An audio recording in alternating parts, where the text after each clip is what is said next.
Hey boys and girls, how's it going? Larry here, coming at you live with a thick accent.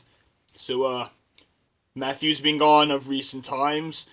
Last Friday, he was at Morris for a jazz festival, and the Friday before that, he was performing Greece. So, in light of his absence, I've decided to take over and make the show 100% better. Welcome to the Larry Show.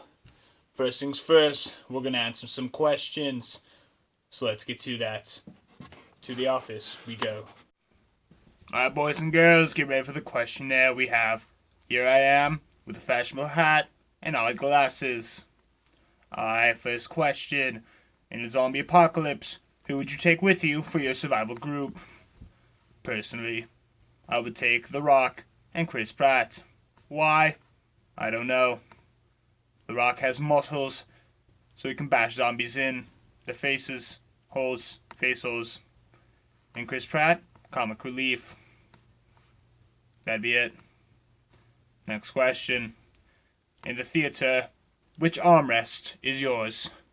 Personally, I would take both. Not because I'm selfish, but because I have a lot of stuff to take care of. On the left side, I would have my drink, and on the right, I would have trash, candy, whatever I need. Actually, now that I think about it, maybe the other way around. Honestly, I have no idea anymore. But yeah, I would take both. Next question. Why are there no B batteries? Well, B stands for bad, so the batteries would be horrible. A stands for astounding. C stands for creative. And D stands for dynamite. So yes, that is why there are no B batteries. Now we are going to move on to our next segment because the question time is over.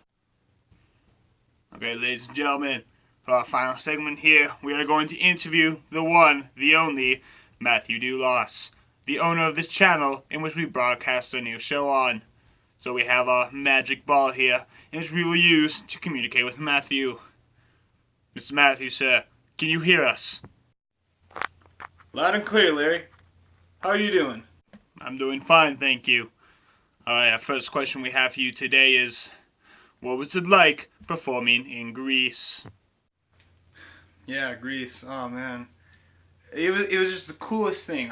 It was my third choir play being in, and of all of them, this was the most fun I've ever had. I never expected to be Danny Zuko. I hadn't even planned on trying out for him. I just kind of ended up doing it, and it was just the coolest experience ever. Well, not ever, but hey, you get the point. It was such an honor to be that character too, and to work with everyone I got to work with. And when you put in all the work and the show finally comes, it's just so cool to see it all come together. And of course, now that it's just done, it's kind of sad. And yeah, you do get a little post-show depression, of course, but I'm getting by that fairly well. But I miss it. It was a lot of fun. We all got into character and we just went forward and tried really hard, and it was just the coolest thing, and I'd do anything to go back to it. Good stuff, lad. Good stuff. Next question. What was the Morris Jazz Festival like? Yeah, Morris. The Jazz Festival, they have it every year. It's at the University of Minnesota in Morris, Minnesota, of course. It's about a nice 2.5 hour drive away, of course, which is fine because band bus, is awesome. But yeah, we go there and then the junior high jazz band warms up, performs, and later on we warm up and perform. And then we just get to watch other jazz bands, and of course there were some guest musicians there who had some 3 sessions we had to go to. And they talk about improving jazz and the importance of listening to each other and making music. Of course, during this 3rd session, some of the guys didn't want to go, so we had a 2-on-2 battle of because they had a pool table there at the college, so we were playing pool. We were gonna do a 2 out of 3, or our best 2 out of 3, and we were on our 3rd round because it was 1-1, and fortunately we had to go, so we're just gonna pick it up some other time, I guess. But yeah, it's always a lot of fun, and there was this jazz band there, and this was like in the instrument room where you kept all your cases and stuff and just chilled, I guess. And they were playing like all these like cool songs that we know, we'd sing along and clap to them, and yeah, it's just a really good time. Yeah. Good, good. Glad you had fun. Final question we have for you today is, what is next in the life of Matthew Dulas? Up next, not as much anymore, you know.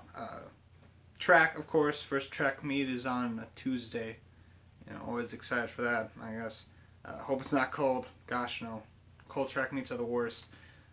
We also have the Chicago choir trip coming up in like a week or so, just about.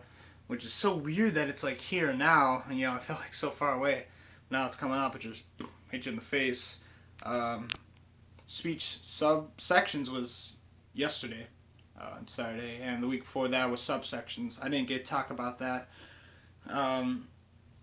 But I finaled and I got 5th place, top 4, make it to sections. So unfortunately, I didn't get to go, which stunk. But you know, I guess there are other years. I guess they always try hard, but you know, there's some tough competition there. So it's whatever. Moving on. Although there's kind of relief that speech is over, obviously, because it's such a big thing.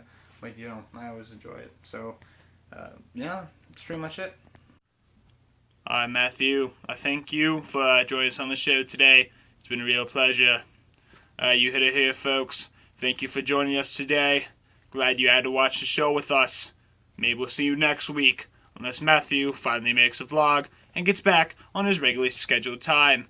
I gotta go. My cameraman is getting a little angsty, poking his head in the camera. Peace.